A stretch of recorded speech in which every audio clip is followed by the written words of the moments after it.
ನಮಸ್ತೆ ವೀಕ್ಷಕರೇ, ನಿತ್ಯ ಜ್ಯೋತಿರ ವಾಸ್ತು ಭವಿಷ್ಯ ವಿಶೇಷ ನೇರ ಪ್ರಸಾರ ಕಾರ್ಯಕ್ರಮಕ್ಕೆ ಸ್ವಾಗತ. ನಾನು ಚಿತ್ರ. ಇವತ್ತಿನ ದಿನದ ಪಂಚಾಂಗ, ತಿಥಿ ಹಾಗೆ ದ್ವಾದಶ ರಾಶಿಗಳ ಫಲಾಫಲ ಜೊತೆಗೆ ಆಷಾಢ ಮಂಗಳವಾರ, ಇದು ಕೊನೆ ಮಂಗಳವಾರ ಕೂಡ ಹೌದು, ದಿನದ ವಿಶೇಷತೆ ಹಾಗೆ ಕನ್ಯಾ ರಾಶಿಯ ವಿಚಾರಕ್ಕೆ ಸಂಬಂಧಪಟ್ಟಂತೆ ದೃಷ್ಟಿ ದೋಷ ಅಥವಾ ಮಾಟ ಮಂತ್ರ ಆದ್ರೆ ಯಾವೆಲ್ಲ ಅನುಭವಗಳಾಗುತ್ತೆ, ಏನೆಲ್ಲ ಸಮಸ್ಯೆಗಳನ್ನ ತಂದೊಡ್ಡುತ್ತೆ, ಅದು ಹೇಗೆ ನಿಮ್ಮ ಅರಿವಿಗೆ ಬರುತ್ತೆ, ಜೊತೆಗೆ ಅದರಿಂದ ಹೊರಬರ್ತಕ್ಕಂಥ ಪರಿಹಾರ ಕ್ರಮಗಳು ಏನೇನು, ಇದೆಲ್ಲದರ ಬಗ್ಗೆ ಗುರೂಜಿಗಳು ತಿಳಿಸ್ಕೊಡ್ತಾರೆ. ಮೊದಲನೇದಾಗಿ ಅವರನ್ನ ಕಾರ್ಯಕ್ರಮಕ್ಕೆ ಸ್ವಾಗತಿಸೋಣ. ಖ್ಯಾತ ಸಂಖ್ಯಾಶಾಸ್ತ್ರಜ್ಞರು, ಪಂಚಭೂತ ವಾಸ್ತು ತಜ್ಞರು, ಖ್ಯಾತ ಜ್ಯೋತಿಷಿಗಳು ಆದಂತಹ ಶ್ರೀ ಮಂಜುನಾಥ್ ಗುರೂಜಿಗಳು. ಗುರೂಜಿ ನಮಸ್ತೆ, ಕಾರ್ಯಕ್ರಮಕ್ಕೆ ಸ್ವಾಗತ. ಓಂ ಧರಣಿ ಗರ್ಭ ಸಂಭೂತಂ ವಿದ್ಯುತ್ ಕಾಂತಿ ಸಮಭ್ರಮಂ ಕುಮಾರಂ ಶಕ್ತಿ ಹಸ್ತಂ ಚ ತಂ ಮಂಗಳಂ ಪ್ರಣಮಾಮ್ಯಹಂ. ಗುರೂಜಿಗಳನ್ನ ಕಾರ್ಯಕ್ರಮಕ್ಕೆ ಸ್ವಾಗತಿಸಿದ್ವಿ. ನಮ್ಮ ಕಾರ್ಯಕ್ರಮದ ಮೊದಲನೇ ಅಂಗ ಇವತ್ತಿನ ದಿನದ ಪಂಚಾಂಗ ಹಾಗೆ ತಿಥಿಯನ್ನ ನೋಡ್ತಾ ಹೋಗೋಣ ಗುರೂಜಿ. ನೋಡಿ, ಇವತ್ತು ತುಂಬಾ ವಿಶೇಷವಾಗಿ ಪಂಚಮಿ ತಿಥಿ, ಕೃಷ್ಣ ಪಕ್ಷ, ಶತಾಭಿಷ ನಕ್ಷತ್ರ, ಪೂರ್ವಭಾದ್ರ ನಕ್ಷತ್ರ, ತದನಂತರ ಮಾರ್ನಿಂಗು 6:27 ಶತಾಭಿಷ ಮತ್ತೆ ಪೂರ್ವಭಾದ್ರ ನಕ್ಷತ್ರ ಬರುವಂತದ್ದು. ಮತ್ತೆ ಸೌಭಾಗ್ಯ ಯೋಗ ವಾರ ಮಂಗಳವಾರ. ಇವತ್ತು ಬೆಂಗಳೂರಿನ ಕಾಲಮಾನಕ್ಕೆ ನಮ್ಮ ಸಂಬಂಧಪಟ್ಟ ಹಾಗೆ ರಾಜ್ಯಕ್ಕೆ 6:02 ಸೂರ್ಯೋದಯ, 6:48 ಸೂರ್ಯಾಸ್ತ ಆಗುವಂಥದ್ದು. ಮತ್ತೆ ಇವತ್ತಿನ ರಾಹುಕಾಲ ಮುಹೂರ್ತ ಭಾಗದಲ್ಲಿ ನೋಡಿದರೆ 3:37 5:13 ಮತ್ತೆ ಯಮಗಂಡ ಕಾಲ 9:14 10:50. ಗುಳಿಕ ಕಾಲ ಬಂದು 12:26 2:01. ಅಭಿಜಿತ ಮುಹೂರ್ತ ಅಥವಾ ಅಭಿಜಿತ ಲಗ್ನ 12 12:51 ಗುರೂಜಿ, ಇವತ್ತಿನ ದಿನದ ಪಂಚಾಂಗ ಮತ್ತೆ ತಿಥಿಯನ್ನ ತಿಳಿಸ್ಕೊಟ್ಟಿದ್ದೀರಾ. ಹಾಗೆ ಆಷಾಢ ಮಂಗಳವಾರ ಕೊನೆ ಮಂಗಳವಾರ ಕೂಡ ಹೌದು. ಇವತ್ತಿನ ದಿನದ ವಿಶೇಷತೆ ಜೊತೆಗೆ ಏನಾದ್ರೂ ಇವತ್ತು ಸುಲಭವಾಗಿ ಪರಿಹಾರ ಕ್ರಮ ಅಥವಾ ಏನಾದ್ರು ವಿಶೇಷ ಪೂಜೆ ಮಾಡಬಹುದಾ, ಹೇಗೆ? ಮಂಗಳವಾರ ವಿಶೇಷ ಪೂಜೆ, ದೇವಿಯ ಅರ್ಚನೆ, ಆರಾಧನೆ ತುಂಬಾ ಒಳ್ಳೇದಂತ ಹೇಳ್ತೀವಿ. ಮಂಗಳವಾರ ಒಂದು ಕಲಹಕಾರಕ ಗ್ರಹ, ಅಂದ್ರೆ ಯಾವುದೇ ಒಂದು ಡಿಸಿಷನ್ ಮೇಕಿಂಗ್ಗೆ ಹರಿಬೇಡ, ನಿಧಾನವಾಗಿ ಡಿಸಿಷನ್ಸ್ ತಗೊಳ್ಳಿ. ಮತ್ತೆ ಮಂಗಳ ಒಂದು ವ್ಯಾಜ್ಯಕಾರಕ ಗ್ರಹ ಅಂತ ಹೇಳ್ತೀವಿ. ಅಂದ್ರೆ ಏನಾದ್ರೂ ವ್ಯಾಜ್ಯಗಳಿದ್ರೆ, ಸಣ್ಣ ಪುಟ್ಟ ಲಿಟಿಗೇಷನ್ಸ್ ಇದ್ರೆ ದೂರ ಆಗುವಂಥದ್ದು. ಮತ್ತು ಅಣ್ಣ ತಮ್ಮಂದ್ರಲ್ಲಿ ಏನಾದ್ರೂ ಒಂದು ಸಮಸ್ಯೆಗಳಿದ್ರೆ ಕೂತ್ಕೊಂಡು ಮಾತಾಡ್ಕೊಂಡು ಬಗೆಹರಿಸುವಂತ ದಿನ. ಅದರಿಂದ ಈ ಒಂದು ವಾರದ ಒಂದು ಗ್ರಹ ಅಂದ್ರೆ ಮಂಗಳ ಗ್ರಹ ಅದಕ್ಕೆ ಸಪೋರ್ಟ್ ಮಾಡೋದ್ರಿಂದ ಈ ರೀತಿ ಇವತ್ತು ವಾರದ ಮತ್ತು ಇವತ್ತಿನ ದಿನದ ವಿಶೇಷ ಆಗಿರುವಂತದ್ದು. ಗುರೂಜಿ, ಇವತ್ತಿನ ದಿನದ ವಿಶೇಷತೆಯನ್ನ ತಿಳಿಸ್ಕೊಟ್ಟಿದ್ದೀರಾ. ಹಾಗೆ ದ್ವಾದಶ ರಾಶಿಗಳ ದಿನ ಭವಿಷ್ಯವನ್ನ ಪ್ರಾರಂಭ ಮಾಡ್ಬಿಡೋಣ. ಮೊದಲನೇದಾಗಿ ಮೇಷರಾಶಿಯವರು ನಿಮ್ಮ ಕುಟುಂಬದ ಸಮಸ್ಯೆಗಳಿಗೆ ನಿಮ್ಮ ಕುಟುಂಬದವರೊಂದಿಗೆ ಹಂಚಿಕೊಳ್ಳಿ. ಮತ್ತೆ ನಿಮ್ಮ ಪ್ರೀತಿಯನ್ನು ವ್ಯಕ್ತಪಡಿಸುವಂತ ದಿನ. ಅವರ ಕುಟುಂಬದವರ ವಿಚಾರವಾಗಿ ಸ್ವಲ್ಪ ಸಮಯವನ್ನು ಖರ್ಚು ಮಾಡಿಕೊಂಡ್ರೆ ಇವತ್ತು ನಿಮ್ಗೆ ದಿನ ಚೆನ್ನಾಗಿರುತ್ತೆ. ಮೇಷರಾಶಿಯವರಿಗೆ ಇವತ್ತಿನ ದಿನ ಚೆನ್ನಾಗಿದೆ, ಒಳ್ಳೇದಾಗ್ಲಿ ಅಂತ ಹೇಳ್ತಾ ಮುಂದಿನ ರಾಶಿ ವೃಷಭ ರಾಶಿಯವರು ಸ್ವಲ್ಪ ಸಹನವನ್ನು ಕುಂಠಿತಗೊಳಿಸದೆ ಸ್ವಲ್ಪ ತಾಳ್ಮೆಯಿಂದ ಇವತ್ತಿನ ದಿನವನ್ನು ದೂಡಿ, ಅದರಿಂದ ನಿಮ್ಮ ದಿನ ಆರಾಮದಾಯಕವಾಗಿರುತ್ತೆ. ವೃಷಭ ರಾಶಿಯ ನಂತರ ಇನ್ನು ಮುಂದಿನ ರಾಶಿ ಮಿಥುನ ರಾಶಿ. ಸಣ್ಣ ಪುಟ್ಟ ವಿಚಾರದಲ್ಲಿ ಮನಸ್ಸು ಕೆಡಿಸಿಕೊಳ್ಳಲು ಬಿಡಬೇಡಿ. ಮತ್ತು ಮನೆಯ ಯಾವುದೇ ಸದಸ್ಯರಿಂದ ಏನಾದರೂ ಸಹಾಯ ಪಡೆದುಕೊಂಡಿದ್ರೆ ಅವರಿಗೆ ಪುನಃ ನೀವು ಸಹಾಯ ಮಾಡಿ, ಅದರಿಂದ ದಿನ ಚೆನ್ನಾಗಿರುತ್ತೆ. ಮಿಥುನ ರಾಶಿಯವರಿಗೆ ಕೂಡ ಇವತ್ತಿನ ದಿನ ತುಂಬಾ ಚೆನ್ನಾಗಿದೆ, ಒಳ್ಳೇದಾಗ್ಲಿ ಅಂತ ಹೇಳ್ತಾ ಮುಂದಿನ ರಾಶಿ ಕರ್ಕಾಟಕ ರಾಶಿ. ದೈಹಿಕ ಲಾಭಕ್ಕಾಗಿ ಮತ್ತು ವಿಶೇಷವಾಗಿ ಮಾನಸಿಕ ಸದೃಢತೆಗಾಗಿ ಧ್ಯಾನ, ಯೋಗ, ಪ್ರಾಣಾಯಾಮದಿಂದ ದಿನ ಪ್ರಾರಂಭಿಸಿ, ದಿನ ನಿಮ್ಗೆ ಚೆನ್ನಾಗಿರುತ್ತೆ. ಕರ್ಕಾಟಕ ರಾಶಿಯವರಿಗೂ ಸಹ ಅಷ್ಟೇ, ಇವತ್ತಿನ ದಿನ ತುಂಬಾ ಚೆನ್ನಾಗಿದೆ, ಒಳ್ಳೇದಾಗ್ಲಿ. ಹಾಗೆ ಮುಂದಿನ ರಾಶಿ ಸಿಂಹರಾಶಿಯವರಿಗೆ ಇವತ್ತು ನೀವು ಏನಾದ್ರೂ ಒಂದು ಉಡುಗೊರೆಗಳನ್ನ ತಗೊಳ್ಳುವಂತದ್ದು, ಖರೀದಿಸುವಂತ ಸಾಧ್ಯತೆ ಇದೆ, ಅದರಿಂದ ದಿನ ಚೆನ್ನಾಗಿರುತ್ತೆ. ಸಿಂಹರಾಶಿಯ ವಿಚಾರಕ್ಕೆ ಸಂಬಂಧಪಟ್ಟಂತೆ ಇವತ್ತಿನ ದಿನ ಭವಿಷ್ಯವನ್ನ ನೋಡಿದ್ವಿ. ಮುಂದಿನ ರಾಶಿ ಕನ್ಯಾ ರಾಶಿ ಬಗ್ಗೆ ನೋಡೋದಕ್ಕೂ ಮುಂಚೆ ಮತ್ತೊಂದು ಪ್ರಶ್ನೆ ನಮ್ಗೆ ಬಂದಿರತಕ್ಕಂಥದ್ದು ವಾಟ್ಸಪ್ ನಲ್ಲಿ. ಆ ಒಂದು ಪ್ರಶ್ನೆಯನ್ನ ಕೂಡ ನಾವು ನೇರ ಪ್ರಸಾರದಲ್ಲಿ ತಗೊಳ್ತಾ ಇದ್ದೀವಿ. ಗುರೂಜಿ ತಗೊಳ್ಬೋದಾ? ಖಂಡಿತ. ಇವರ ಹೆಸರು ಉಮಾ ಅಂತ ಹೇಳ್ತಾ ಇದ್ದಾರೆ ಗುರೂಜಿ. ಉಮಾ 2000 ಇವರ ಜನ್ಮ ದಿನಾಂಕ ಹೇಳ್ತೀನಿ, 23/6/84 ಗುರೂಜಿ. 23/6/84. ಓಕೆ. ಜನ್ಮ ಸಮಯ 11:05 PM ಗಳಲ್ಲಿ ಅಂತ ಹೇಳ್ತಾ ಇದ್ದಾರೆ. ಗುರುಜಿ ಇವರು ಜನ್ಮಸ್ಥಳ ತಿಳಿಸಿಲ್ಲ. ಹೆಲ್ತ್ ಇಶ್ಯೂಸ್ ಬಗ್ಗೆ ಹೇಳ್ತಾ ಇದ್ದಾರೆ ಗುರುಜಿ. ಹೆಲ್ತ್ ಇಶ್ಯೂಸ್ ಇದೆ, ಏನೇ ಮೇಲಿಂದ ಮೇಲೆ ಬರೀ ಪ್ರಾಬ್ಲಮ್ಗಳೇ ಆಗ್ತಾ ಇದೆ ಅಂತ ಹೇಳ್ತಾ ಇದ್ದಾರೆ. ನೋಡಿ, ಉಮಾ ಯಾರು ಪ್ರಶ್ನೆ ಕಳಿಸಿದಿರಾ, ಜಾತಕದ ಪ್ರಕಾರದಲ್ಲಿ ಹುಟ್ಟಿರುವಂತದ್ದು ಶನಿವಾರ, ಅಶ್ವಿನಿ ನಕ್ಷತ್ರ, ಮೇಷರಾಶಿ ಮತ್ತು ನಿಮ್ದು ಕುಂಭ ಲಗ್ನದ ಜಾತಕ. ಹೆಲ್ತ್ ಇಶ್ಯೂಸ್ಗೆ ಷಷ್ಠ ಭಾವ ನೋಡ್ತೀವಿ ನಾವು ಯೂಶಲಿ. ಇವರಿಗೆ ಮಂಗಳ ಮಹಾದಶೆ, ಮಂಗಳ ಅಂತರ್ದಶನೆ ನಡೀತಾ ಇದೆ. ಸ್ವಲ್ಪ ಷಷ್ಠ ಭಾವಕ್ಕೆ ಸಂಬಂಧಪಟ್ಟಂತದ್ದು ಅಂದ್ರೆ ಇವರಿಗೆ ನಡೀತಾ ಇರುವಂತಹ ದಶ ಅಂತರ್ದಶೆಗಳಲ್ಲಿ ಈ 2024ರಿಂದ ಹೆಲ್ತ್ ಇಶ್ಯೂಸ್ ತುಂಬಾ ಇರುತ್ತೆ. ವಿಶೇಷವಾಗಿ ಇವರಿಗೆ ಕುಜ ಮತ್ತೆ ಶನಿ ಇರೋದ್ರಿಂದ ಈ ಜಾಯಿಂಟ್ ಪೇನ್ಸ್ ಆಗಿರ್ಬೋದು, ಮತ್ತೆ ಗ್ಯಾಸ್ಟ್ರಿಕ್ ಸಮಸ್ಯೆಗಳು ತುಂಬಾ ಆಗಿರುವಂತದ್ದು, ಮತ್ತು ಏನಾದ್ರೂ ಕುಜನ್ಗೆ ಶನಿಗೂ ಸಂಬಂಧ ಇತ್ತಂದ್ರೆ ಈ ತರ ಜಾತಕಗಳಲ್ಲಿ ಇವರಿಗೆ ಏನಾದ್ರೆ ಸರ್ಜರಿ ರಿಲೇಟೆಡ್ ಅಂತ ಹೇಳ್ತೀವಿ. ಅದಕ್ಕೆ ಇವರು ಸ್ವಲ್ಪ ಎಚ್ಚರಿಕೆಯಿಂದ ಇರುವಂತದ್ದು ತುಂಬಾ ಒಳ್ಳೇದು. ಸೊ ಇವರಿಗೆ ಹೋಲ್ ಕುಜ ದಶನೆ ಅಂದ್ರೆ ಪ್ರಾರಂಭವಾಗಿರುವಂತ ಕುಜ ಮಹಾದಶೆ 7 ವರ್ಷಗಳ ಕಾಲ ಇರುತ್ತೆ. 2024ರಿಂದ ಪ್ರಾರಂಭವಾಗಿರುವಂತದ್ದು. ಅದಕ್ಕೆ ಕುಜ ಅಂದ್ರೆ ನಾವು ಜಾತಕದಲ್ಲಿ ಏನಾಗುತ್ತೆ, ಕೆಲವೊಂದು ಸಣ್ಣ ಪುಟ್ಟ ದೋಷಗಳನ್ನು ಉತ್ಪತ್ತಿ ಮಾಡುವಂತದ್ದು. ಅದು ಆರೋಗ್ಯದ ವಿಚಾರದಲ್ಲಿ ಆಗಿರ್ಬೋದು, ಅವರ ಒಂದು ಮಾನಸಿಕ ವಿಚಾರದಲ್ಲಿ ಸ್ವಲ್ಪ ಸಮಸ್ಯೆಗಳನ್ನ ಕೊಡುತ್ತೆ. ಆದ್ರೆ ಚಿಂತೆ ಬೇಡ. ಕುಜನಿಗೆ ಅಧಿಪತಿಯಾಗಿರುವಂತ ಗ್ರಹ ಏನು ಅಂತ ಹೇಳ್ತೀವಿ, ಕುಜ ಗ್ರಹಕ್ಕೆ ಅಧಿಪತಿಯಾಗಿರುವಂತ ದೇವರು ಅಂತ ನೋಡೋದಾದ್ರೆ ಸುಬ್ರಹ್ಮಣ್ಯ ಸ್ವಾಮಿ. ಸೊ ಸುಬ್ರಹ್ಮಣ್ಯ ಸ್ವಾಮಿಯ ಆರಾಧನೆ, ಸುಬ್ರಹ್ಮಣ್ಯ ಸ್ವಾಮಿಯ ಜಪ, ಓಂ ಶರವಣ ಭವಾಯ ನಮಃ, ಇದು ತುಂಬಾ ದಿನಾಲು ಜಪ ಮಾಡಿದ್ರೆ ಒಳ್ಳೇದಾಗುತ್ತೆ. ಮತ್ತು ಬಲಗೈ ಮಧ್ಯದ ಬೆರಳಲ್ಲಿ ಒಂದು ನೀಲಮಣಿ ಹರಳನ್ನ ಧರಿಸೋದ್ರಿಂದ ಈ ಕುಜ ಶನಿ ಪ್ರಭಾವ ಕುಗ್ಗಿ ಇವ್ರಿಗೇನು ಆರೋಗ್ಯ ಸಮಸ್ಯೆ ಈಗ ಬಂದಿದೆ ಕುಜ ಮಹಾದಶನಲ್ಲಿ, ಅದು ಅವರಿಗೆ ವಾಸಿಯಾಗುವಂತದ್ದು ನೋಡ್ತೇವೆ. ಓಕೆ ಗುರುಜಿ, ಇವತ್ತಿನ ಒಂದು ಉಮಾ ಅವರು ನಮ್ಗೆ ಪ್ರಶ್ನೆಯನ್ನ ಕಳುಹಿಸಿದ್ರು. ಅವರ ಪ್ರಶ್ನೆಗೆ ಉತ್ತರವನ್ನ ನೀಡಿದ್ದಾರೆ, ಜೊತೆಗೆ ಒಂದು ಸರಳ ಪರಿಹಾರ ಕ್ರಮವನ್ನ ತಿಳಿಸಿದ್ದಾರೆ. ಆದಷ್ಟು ಬೇಗ ಮಾಡ್ಕೊಳ್ಳಿ, ನಿಮ್ಮ ಆರೋಗ್ಯದಲ್ಲಿ ಸುಧಾರಣೆ ಕಾಣಿ ಅಂತ ಹೇಳ್ತಾ ಗುರುಜಿ, ನಾವು ಕನ್ಯಾ ರಾಶಿಯ ಬಗ್ಗೆ ನೋಡ್ಬೇಕಾಗಿತ್ತು, ಮುಂದುವರಿಸೋಣ, ನೋಡೋಣ.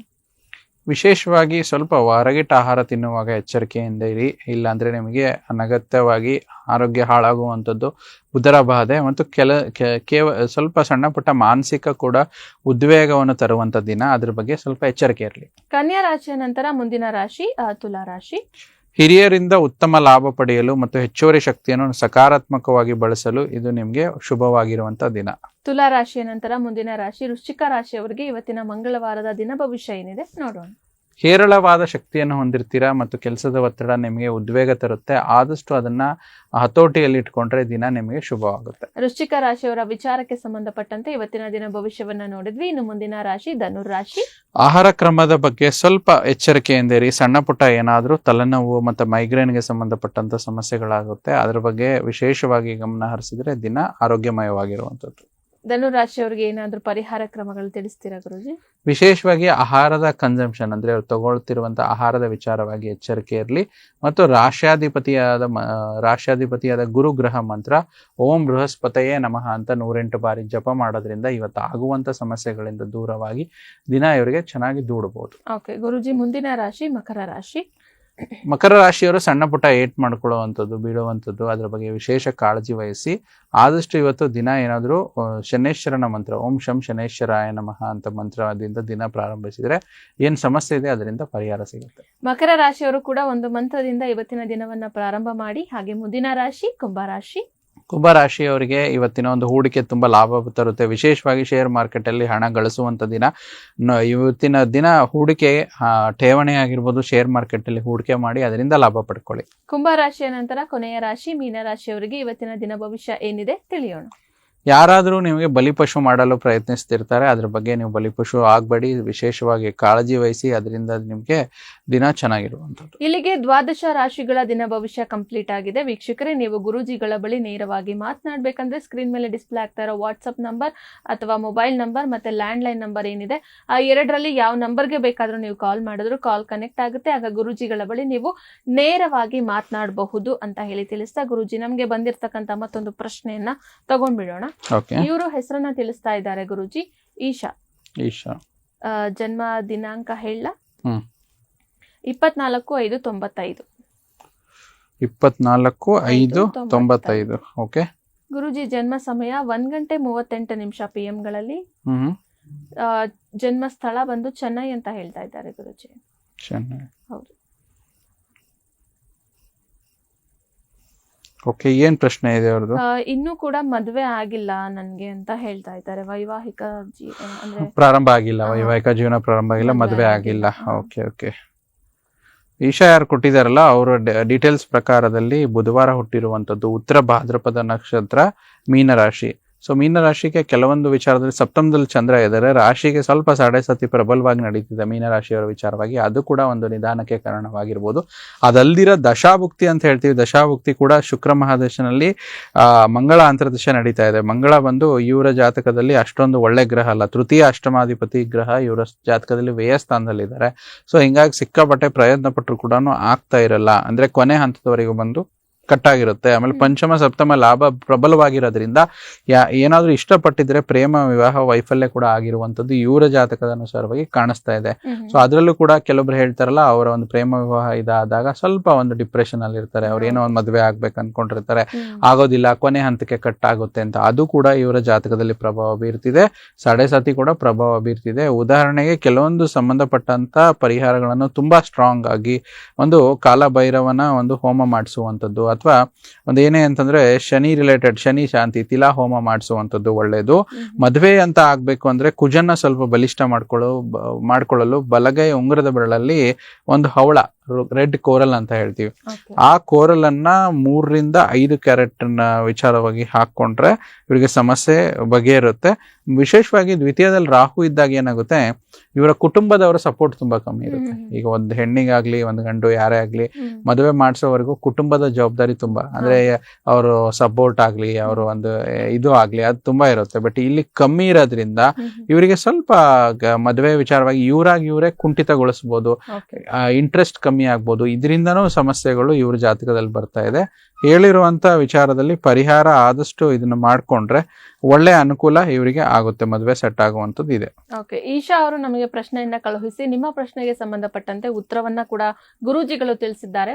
ಸಿಂಪಲ್ ಪರಿಹಾರ ಕ್ರಮಗಳು ನೋಡಿ, ಗುರೂಜಿಗಳು ಪ್ರತಿ ಎಪಿಸೋಡ್ ನಲ್ಲಿ ಯಾರೇ ಪ್ರಶ್ನೆಯನ್ನ ಕಳುಹಿಸ್ಲಿ ಅಥವಾ ನಿಮ್ಗೆ ನೀವ್ ಏನೇ ಪ್ರಶ್ನೆಯನ್ನ ಕೇಳಿ ಅಥವಾ ಏನೇ ಸಮಸ್ಯೆಯನ್ನ ಹೇಳಿ, ಸಿಂಪಲ್ ಪರಿಹಾರ ತಂತ್ರಗಳು ಇದೆಲ್ಲವೂ ಕೂಡ ದಿನನಿತ್ಯ ನಾವು ಮನೆಯಲ್ಲೇ ಮಾಡಬಹುದಾದಂತಹ ತಂತ್ರಗಳನ್ನ ತಿಳಿಸ್ತಾರೆ. ಅದನ್ನ ಕೂಡ ನೀವು ಆದಷ್ಟು ಬೇಗ ಮಾಡ್ಕೊಳ್ಳಿ ಅಂತ ಹೇಳ್ತಾ, ಕನ್ಯಾ ರಾಶಿಯ ವಿಚಾರಕ್ಕೆ ಸಂಬಂಧಪಟ್ಟಂತೆ ದೃಷ್ಟಿ ದೋಷ ಅಥವಾ ಮಾಟ ಮಂತ್ರ ಆದ್ರೆ ಅದು ನಿಮ್ಮ ಅರಿವಿಗೆ ಹೇಗ್ ಬರುತ್ತೆ, ಏನೆಲ್ಲ ಸಮಸ್ಯೆಗಳನ್ನ ತಂದೊಡ್ಡುತ್ತೆ, ಯಾವ್ಯಾವ ಸಮಸ್ಯೆಗಳು ನಿಮ್ಗೆ ಎದುರಾಗುತ್ತೆ, ಜೊತೆಗೆ ಅದರಿಂದ ಹೊರ ಬರ್ತಕ್ಕಂಥದ್ದು ಹೇಗೆ. ಬಹು ಸಾಮಾನ್ಯವಾಗಿ ಯಾರು ಕೂಡ ಈ ವಿಚಾರವನ್ನ ಅಷ್ಟು ಪರಿಗಣಿಸಲ್ಲ, ಎಲ್ರು ಕೂಡ ಲೇಜಿ ಮಾಡ್ಬಿಡ್ತಾರೆ. ಆದ್ರೆ ಇದು ಎಷ್ಟು ರೀತಿಯಾಗಿ ನಮ್ಗೆ ಸಮಸ್ಯೆಗಳನ್ನ ತಂದೊಡ್ಡುತ್ತೆ ಅಂತ ಹೇಳಿ ಈಗಾಗಲೇ ನಾವು ಹಲವಾರು ಸಂಚಿಕೆಯಲ್ಲಿ ತಿಳಿಸಿದ್ದೀವಿ. ಹಾಗೆ ಕನ್ಯಾ ರಾಶಿಯವರಿಗೆ ಸಂಬಂಧಪಟ್ಟಂತೆ ಗುರೂಜಿ, ಕನ್ಯಾ ರಾಶಿಯವರಿಗೆ ಮಾಟ ಮಂತ್ರ ಮತ್ತೆ ದೃಷ್ಟಿ ದೋಷ ವಿಚಾರದಲ್ಲಿ ನೋಡೋದಾದ್ರೆ ಹೇಗಿರುತ್ತೆ, ಏನೆಲ್ಲ ಆಗಬಹುದು ಅವ್ರಿಗೆ ಅಂತ ಹೇಳಿ.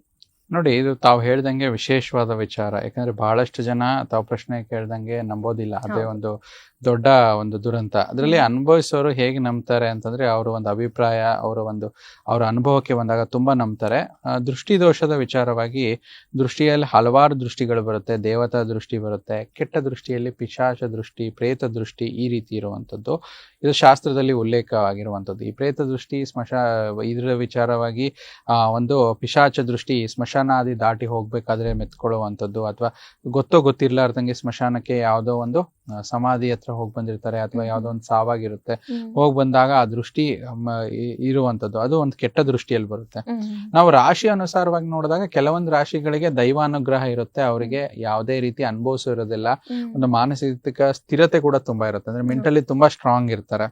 ಸೊ ಅವ್ರಿಗೆ ಈ ರೀತಿ ಸಮಸ್ಯೆಗಳು ಆಗೋದಿಲ್ಲ. ಆದ್ರೆ ಕನ್ಯಾ ರಾಶಿಯವರು ವಿಚಾರವಾಗಿ ನೋಡ್ಬೇಕಾದಾಗ ಮಾಟ ಮಂತ್ರ ಆಗಿದೆನೋ ಅಂತ ತಿಳ್ಕೊಳ್ಳೋದು ಒಂದು ತುಂಬಾ ಬಹುಮುಖ್ಯವಾದ ಅಂಗ. ಅದರಲ್ಲಿ ತಾವೇ ಇಂಡಿವಿಜುವಲ್ ಆಗಿ ಯಾರು ಕನ್ಯಾ ರಾಶಿಯವರು ಇರ್ತಾರೆ, ನಿಮ್ಮನ್ನ ನೀವು ಒಂದು ಅನಲೈಸ್ ಅಂತ ಮಾಡ್ಕೋಬೇಕು ಅಂತಂದ್ರೆ 2019ರಿಂದ 2020 ಒಂದು 5-6 ವರ್ಷ ಕೆಳಗಡೆ ಹೋಗಿ, ಈಗ 2025 ನಡೀತಾ ಇದ್ರೆ 6 years ಬ್ಯಾಕ್ ಅಂದ್ರೆ 2019 ವರೆಗೂ ಹೋಗಿ ನೋಡಿದಾಗ ನೀವೇ ನಿಮ್ಮನ್ನ ನೀವು ಅನಲೈಸ್ ಮಾಡ್ಕೊಳ್ಳಿ. ನಿಮ್ ಜೀವನದಲ್ಲಿ ಏಳಿಗೆ ಹೇಗಿದೆ, ಏಳು ಬೀಳುಗಳು ಏನು, ಡೌನ್ ಫಾಲ್ ಏನು ಅಂತ ಚೆಕ್ ಮಾಡಬಹುದು. ಮತ್ತು ಸಾಡೆ ಸಾತಿ ವಿಚಾರವಾಗಿರ್ಬೋದು, ನಿಮ್ ದಶಾಭುಕ್ತಿ ವಿಚಾರವಾಗಿ ಯಾವ್ದಾದ್ರೂ ನಿಮ್ಗೆ ಏನಾದ್ರೂ ನೆಗೆಟಿವ್ ಎಫೆಕ್ಟ್ಸ್ ಇದೆ ಅಂತ ಫಸ್ಟ್ ತಿಳ್ಕೊಳ್ಳಿ.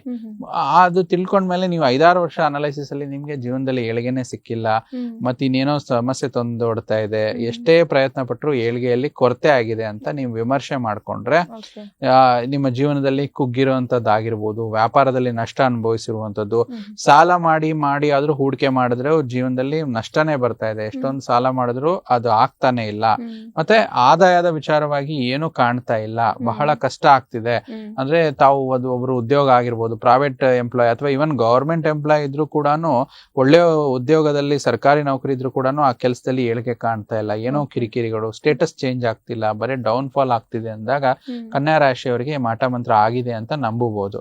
ಸಣ್ಣ ಪುಟ್ಟ ಇವನ್ ನಾವೊಂದು ಆರೋಗ್ಯದಲ್ಲೂ ಕೂಡ ನೋಡಿದಾಗ ಕನ್ಯಾ ರಾಶಿಯವರು ಒಂದು ಡಾಕ್ಟರ್ ಹತ್ರ ಹೋಗ್ತೀರಾ, ಅದರ ಒಂದು ಟ್ರೀಟ್ಮೆಂಟ್ ತಗೊಂತೀರಾ, ಮೆಡಿಸಿನ್ಸ್ ತಗೊಂತೀರಾ, ನಾರ್ಮಲ್ ಇದೆ ಅಂತ ಎಲ್ಲಾ ಹೇಳ್ತಾರೆ, ಎಲ್ಲಾ ರಿಪೋರ್ಟ್ಸ್ ಅಲ್ಲಿ ಸ್ಕ್ಯಾನಿಂಗ್ ಅಲ್ಲಿ ನಾರ್ಮಲ್ ಇದೆ ಅಂತ ಬಂದ್ರು ಕೂಡ ಔಷಧೋಪಚಾರ ಮಾಡಿದ್ಮೇಲೆ ಅಂದ್ರೆ ಬರೆದಿರುವಂತ ಪ್ರಿಸ್ಕ್ರಿಪ್ಷನ್ ಪ್ರಕಾರದಲ್ಲಿ ಔಷಧೋಪಚಾರಗಳನ್ನ ತಗೊಂಡ್ರು ಕೂಡ ಸಮಸ್ಯೆ ಕಮ್ಮಿ ಆಗಿಲ್ಲ, ಇದರಿಂದ ತೊಂದರೆ ಆದ್ರೆ ಇದು ಕೂಡ ಮಾಟ ಮಂತ್ರದ ವಿಚಾರವಾಗಿ ಆಗಿರುವಂತದ್ದು, ದೃಷ್ಟಿ ದೋಷದ ವಿಚಾರವಾಗಿ ಆಗಿರುವಂತ ಒಂದು ಸಮಸ್ಯೆ ಅಂತ ಕಂಡಿಡ್ಕೋಬಹುದು.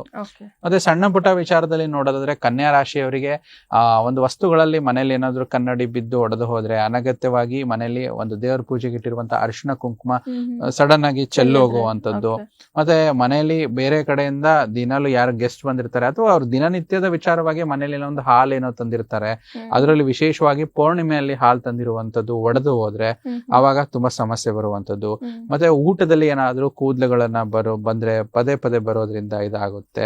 ಇದರಿಂದ ಏನಾಗುತ್ತೆ, ಕನ್ಯಾ ರಾಶಿಯವರಿಗೆ ಮಾಟ ಮಂತ್ರ ಆಗಿದೆ ಅಂತ. ಮತ್ತೆ ಮನೆಯಲ್ಲಿ ಸಣ್ಣ ಪುಟ್ಟ ಮಾತುಕತೆಗೆ ಜಗಳ ಆಗಿ ಪರಿವರ್ತನೆ ಆಗುವಂತದ್ದು, ಕೂಗಾಡ್ಕೊಂಡು ರೇಗಾಡ್ಕೊಂಡು ಜಗಳ ಮುಗಿಸುವಂತದ್ದು, ಈ ರೀತಿ ಸಮಸ್ಯೆಗಳಾದಾಗ ಪ್ರತಿಯೊಂದು ಚಿಕ್ಕ ಪುಟ್ಟ ವಿಚಾರ ಸಿಟ್ಟು ಕೂಡ ಅತಿರೇಕಕ್ಕೆ ಹೋಗುವಂತದ್ದು ಆಗುವಂತದ್ದು. ಮತ್ತೆ ದಿನನಿತ್ಯದ ವಿಚಾರದಲ್ಲಿಯೂ ಸುಮ್ನೆ ನೀವೇನೋ ಮಾತಾಡ್ತಿದ್ರು ಕೂಡ ದೊಡ್ಡ ಜಗಳ ಆಗುವಂತದ್ದು, ಮತ್ತೆ ಮಲಗಿದಾಗ ದುಸ್ವಪ್ನದಲ್ಲಿ ಕಾಡುವಂತದ್ದು.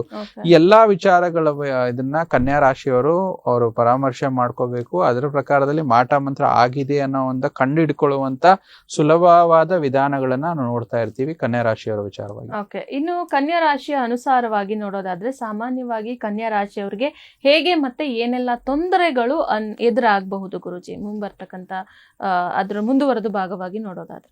ನೋಡಿ, ತಾವು ಕೇಳ್ದಂಗೆ ಪ್ರತಿಯೊಂದಕ್ಕೂ ನಾವು ಏನ್ ಮಾಟ ಮಂತ್ರ ಆಗಿದೆ ಅನ್ನೋದಕ್ಕೆ ಕೆಲವೊಂದು ಪ್ಯಾರಾಮೀಟರ್ಸ್ ಅಂದ್ರೆ ಕೆಲವೊಂದು ಸಂಬಂಧಿತವಾಗಿರುವಂತ ಅಂಶಗಳನ್ನ ನಾವು ಇಲ್ಲಿ ತಿಳಿಸಿದ್ವಿ ನಮ್ಮ ವೀಕ್ಷಕರಲ್ಲಿ. ಸೊ ಏನಂತಂದ್ರೆ ಆಗಿದೆ ಅನ್ನೋ ವಿಚಾರದಲ್ಲಿ ಸಮಸ್ಯೆಗಳು ಹೇಗ್ ಬರುತ್ತೆ ಅಂತಂದ್ರೆ ಗ್ರಹ ಆಧಾರಿತವಾಗಿ ಸಮಸ್ಯೆಗಳು ಬರುತ್ತೆ. ಸೊ ಆ ಗ್ರಹ ಆಧಾರಿತವಾಗಿ ನೋಡೋದಾದ್ರೆ ನಾವು ನಮ್ಮ ಜ್ಯೋತಿಷ್ಯ ಶಾಸ್ತ್ರದಲ್ಲಿ ಪ್ರಶ್ನ ಮಾರ್ಗಂ ಅಂತ ಒಂದು ಗ್ರಂಥ ಇದೆ, ಅದರಲ್ಲಿ ನಾವು ಕನ್ಯಾ ರಾಶಿಯವರಿಗೆ ಮಾಟ ಮಂತ್ರ ಆಗಿದೆ ಅನ್ನೋದಕ್ಕೆ ಒಂದು ವಿಶೇಷವಾಗಿ ಕವಡೆ ಶಾಸ್ತ್ರದ ಮೂಲಕ ತಿಳ್ಕೋಬಹುದು. ಇನ್ನೊಂದು ಬಹುಮುಖ್ಯವಾಗಿ ಒಂದು ಆರೂಢ ಲಗ್ನದಲ್ಲಿ ಪ್ರಶ್ನೆ ಮಾಡಬಹುದು. ಆರೂಢ ಲಗ್ನದಲ್ಲಿ ಪ್ರಶ್ನೆ ಹಾಕಿದಾಗ ಕನ್ಯಾ ಲಗ್ನ ಅಂತ ಬಂದ್ರೆ ಕನ್ಯಾ ರಾಶಿಯವರಿಗೆ ಬಾಧಕಾಧಿಪತಿ ಗ್ರಹ ಗುರು ಆಗುವಂತದ್ದು ಮತ್ತು ಮಹಾಬಾಧಕಾಧಿಪತಿ ಗ್ರಹ ಮಂಗಳ ಗ್ರಹ ಅಂತ ಹೇಳ್ತೀವಿ. ಮತ್ತು ಇನ್ನು ಷಷ್ಠಿಯಾಧಿಪತಿ ಆಗಿರುವಂತ ಗ್ರಹ ಶನೇಶ್ವರರು. ಈ ಮೂರು ಗ್ರಹಗಳು ಸಮಸ್ಯೆಗಳನ್ನ ಕೊಡುವಂತದ್ದು. ಈ ತೊಂದರೆಗಳನ್ನ ಬಹುಮುಖ್ಯವಾಗಿ ಇಲ್ಲಿಂದನೇ ಪ್ರಾರಂಭ ಆಗುವಂತದ್ದು. ಈಗ ಏನಾಗುತ್ತೆ, ಕನ್ಯಾ ರಾಶಿಯವರಿಗೆ ಒಂದು ಪಂಚಮ ಶನಿ ಕಾಟ ಇನ್ನೇನೋ ಇತ್ಯಾದಿ ಬಾಧೆಗಳಿಂದ ಆಲ್ರೆಡಿ ರೀಸೆಂಟ್ ಆಗಿ ಅವರಿಗೆ ತೊಂದರೆಯಿಂದ ದೂರವಾಗಿರುವಂತದ್ದು. ವಿಶೇಷವಾಗಿ ಕನ್ಯಾ ರಾಶಿಯವರಿಗೆ ನೋಡೋದಾದ್ರೆ ರಾಶಿಯಾಧಿಪತಿ ಬುಧ, ಇಲ್ಲೇನಾಗುತ್ತೆ ಅಂದ್ರೆ ಇವರಿಗೆ ಮಾಟ ಮಂತ್ರ ಜಾಸ್ತಿನೇ ಅಂತ ಹೇಳ್ಬೋದು. ಯಾಕೆ ಅಂತಂದ್ರೆ ಇವರಿಗೆ ಶತ್ರುಗಳು ಜಾಸ್ತಿ, ಅಂದ್ರೆ ಇವರ ಸ್ವಭಾವನೇ ಹಾಗೆ, ಅಂದ್ರೆ ಇವರು ದ್ವಿಸ್ವಭಾವ. ಅಂದ್ರೆ ಏನಾಗುತ್ತೆ, ಏನೇ ಒಂದು ಡಿಸಿಷನ್ ಮಾಡಿದ್ರು ಫರ್ಮ್ ಆಗಿರೋದಿಲ್ಲ, ಇದರಿಂದ ಸಮಸ್ಯೆಗಳು ಜಾಸ್ತಿ ಅಂತ ಹೇಳ್ತೀವಿ. ಮತ್ತೆ ಈ ಕನ್ಯಾ ರಾಶಿಯವರಿಗೆ ಏನಾಗುತ್ತೆ ಅಂದ್ರೆ ಎದುರುಗಡೆ ನೋಡೋ ವ್ಯಕ್ತಿನೇ ನಿಮ್ಗೆ ಬೆನ್ನಿಗೆ ಚಿಗುರಿ ಹಾಕ್ಬೋದು. ಏನ್ ಮಾಡ್ತೀರಾ ಅಂತಾರೆ, ನಿಮ್ ಸ್ಟ್ರೇಟ್ ಫಾರ್ವರ್ಡ್ನೆಸ್ ತುಂಬಾ ಜಾಸ್ತಿ ಇರೋದ್ರಿಂದ ನಿಮ್ಮ ಬೆನ್ನಿಂದನೇ ಕಾಯ್ತಾ ಇರ್ತಾರೆ ನಿಮ್ಗೆ ಯಾವಾಗ ಸಮಸ್ಯೆ ಕೊಡ್ಲಿ ಅಂತ. ಸೊ ಅದಕ್ಕೆ ನಿಮ್ಗೆ ಜೀವನದಲ್ಲಿ ಕನ್ಯಾ ರಾಶಿಯವರಿಗೆ ಡೌನ್ ಫಾಲ್ ಜಾಸ್ತಿ ಅಂತ ಹೇಳ್ತೀವಿ. ಸೊ ನೀವ್ ಏನೇ ಇದ್ರೂ ಕೂಡ ಈ ಮಾಟ ಮಂತ್ರ ಮಾಡಿದ್ಮೇಲೆ ನಿಮ್ಗೆ ಡೌನ್ ಫಾಲ್ ಗಳನ್ನ ನಾವು ನೋಡ್ತಾ ಬರ್ತೀವಿ.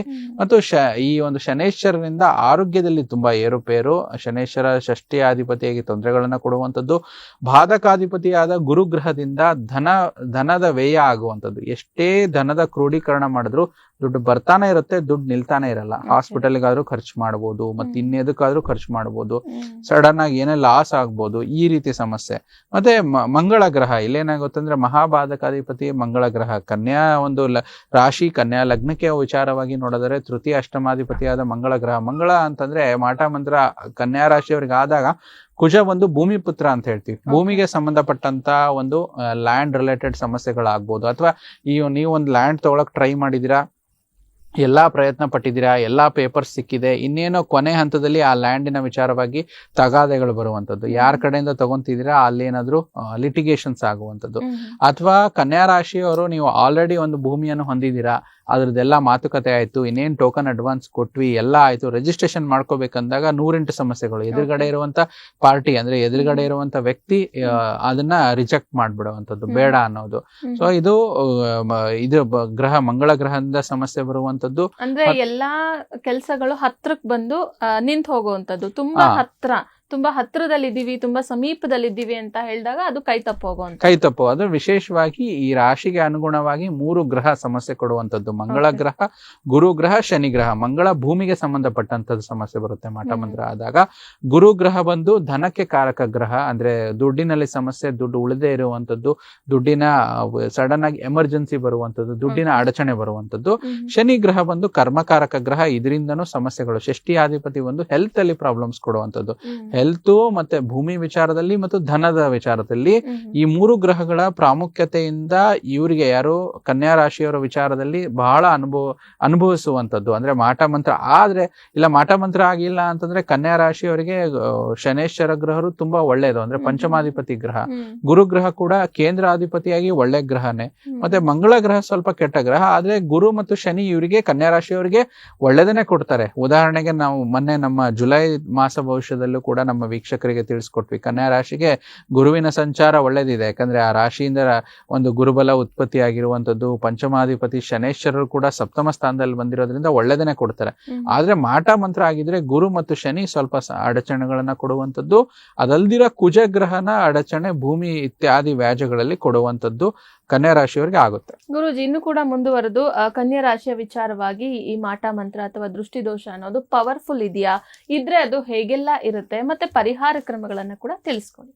ನೋಡಿ, ಇದು ಒಂದು ವಿಚಾರದಲ್ಲಿ ಪ್ರತಿಯೊಂದು ಎಪಿಸೋಡ್ಗಳಲ್ಲಿ ನಾವು ಪರಿಹಾರ ಖಂಡಿತ ತಿಳಿಸ್ತಾ ಇದ್ದೀವಿ. ತುಂಬಾ ಜನ ಮಾಡ್ತಾ ಇದ್ದಾರೆ, ಅದಕ್ಕೆ ಒಳ್ಳೆ ರೆಸ್ಪಾನ್ಸ್ ಬರ್ತಾ ಇದೆ. ಫಸ್ಟ್ ಕಂಡಿಡ್ಕೊಳ್ಳೋದು ತುಂಬಾ ಇಂಪಾರ್ಟೆಂಟ್ ಅಲ್ವಾ.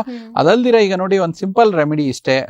ಯಾರು ಕನ್ಯಾ ರಾಶಿಯವರಿಗೆ ಮಾಟ ಮಂತ್ರ ವಿಚಾರ ಆದ್ರೆ ಅಂತಂದ್ರೆ, ಒಂದು ನಿಂಬೆ ಹಣ್ಣನ್ನ ತೆಗೆದುಕೊಳ್ಳುವಂಥದ್ದು. ನಿಂಬೆ ಹಣ್ಣಿಗೆ ಒಂದು ಕಪ್ಪು ಕಾಡಿಗೆ ಅಂತ ಹೇಳ್ತಾರಲ್ಲ, ಕಣ್ಣಿಗೆ ಹಚ್ಚುವಂತ ಕಾಡಿಗೆ, ಕಪ್ಪು ಕಾಡಿಗೆಯನ್ನ ನಿಂಬೆ ಹಣ್ಣು ಸುತ್ತ ಅದನ್ನ ಹಚ್ಚಿ ಒಂದು 7 ಕೆಂಪು ಮೆಣಸಿನಕಾಯಿಗಳನ್ನ ತಗೊಳ್ಳುವಂಥದ್ದು.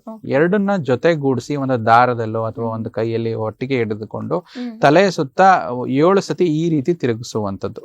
7 ಬಾರಿ ಇದನ್ನ ತಿರುಗಿಸಿ ಅದನ್ನು ಆದ ನಂತರ ಅದನ್ನ ಒಂದು ಅಗ್ನಿಯಲ್ಲಿ ಹಾಕಿ ಸುಡುವಂಥದ್ದು. ಅದು ಹೇಗೆ ಸುಡುತ್ತೆ, ಅದರಲ್ಲಿ ನಿಂಬೆಹಣ್ಣು ಹೇಗಿರುತ್ತೆ, ನಿಂಬೆಹಣ್ಣು ಪೂರ್ತಿಯಾಗಿ ಸುಡೋದಿಲ್ಲ, ಆದ್ರೆ ಹೇಗೆ ಈ ಮೆಣಸಿನಕಾಯಿ ವಿಚಾರದಲ್ಲಿ ಏನು ಕೆಂಪು ಮೆಣಸನ್ನ ತಗೊಂತಾರೆ, ಒಣಗಿರೋದು ಕೆಂಪು ಮೆಣಸಿನಕಾಯಿ. ಸೊ ಆ ಒಂದು ಮೆಣಸಿನಕಾಯನ್ನ 7 ಸತಿ ಮಾಡಿ ಇದಕ್ಕೆ ಅಗ್ನಿಗೆ ಹಾಕುವಂಥದ್ದು. ಇದರಿಂದ ಬಹುಬೇಗ ಇವರಿಗೆ ಮಾಟ ಮಂತ್ರ ಆಗಿರೋ ವಿಚಾರದಲ್ಲಿ ಕನ್ಯಾ ರಾಶಿಯವರಿಗೆ ದೂರ ಆಗುತ್ತೆ.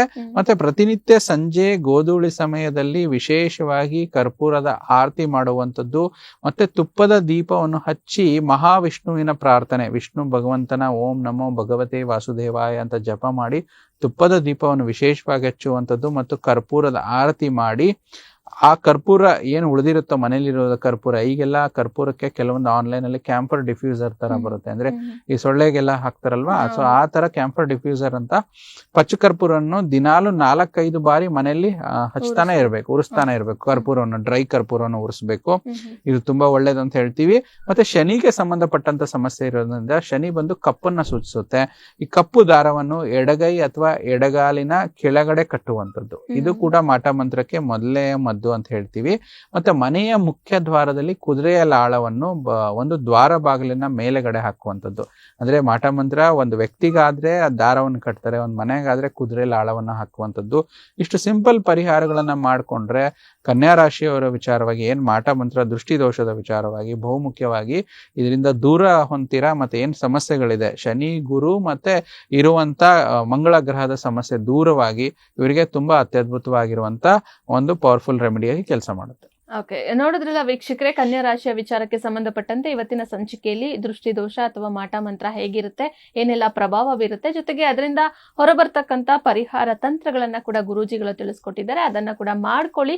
ಮೊದಲು ನಿಮ್ಮ ಅರಿವಿಗೆ ಅದು ಬರಬೇಕು. ನಿಮ್ಗೆ ಆಗ್ತಾ ಇರ್ತಕ್ಕಂಥ ತೊಂದರೆನ ನೀವು ಅದನ್ನ ಪರಿಗಣಿಸಿ, ಹೌದು ಗುರೂಜಿಗಳು ಹೇಳ್ದಾಗೆ ಇದು ಆಗ್ತಾ ಇದೆ, ಖಂಡಿತವಾಗ್ಲೂ ನನಗೆ ಮಾಟ ಮಂತ್ರ ಆಗಿದೆ ಅಥವಾ ದೃಷ್ಟಿದೋಷ ಆಗಿದೆ ಅನ್ನೋದನ್ನ ನೀವು ಖಚಿತಪಡಿಸ್ಕೊಂಡಾದ್ಮೇಲೆ ಪರಿಹಾರ ಕ್ರಮವನ್ನ ಮಾಡ್ಕೊಳ್ಳಿ ಅಂತ ಹೇಳ್ತಾ ಗುರೂಜಿ ಇಷ್ಟೊತ್ತು ಕೂಡ ನಮ್ಮ ಜೊತೆ ಇದ್ದು ನಮ್ಮ ವೀಕ್ಷಕರಿಗೆ ದೃಷ್ಟಿದೋಷ ಮತ್ತೆ ಮಾಟ ಮಂತ್ರ ವಿಚಾರಕ್ಕೆ ಸಂಬಂಧಪಟ್ಟಂತೆ ಮಾಹಿತಿಯನ್ನ ನೀಡಿದ್ದೀರಾ. ಜೊತೆಗೆ ನಮ್ಮ ವೀಕ್ಷಕರ ಪ್ರಶ್ನೆಗಳಿಗೆ ಕೂಡ ಉತ್ತರವನ್ನ ನೀಡಿದ್ದೀರಾ.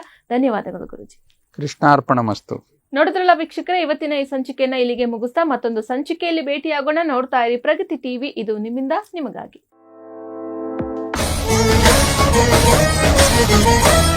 Thank you.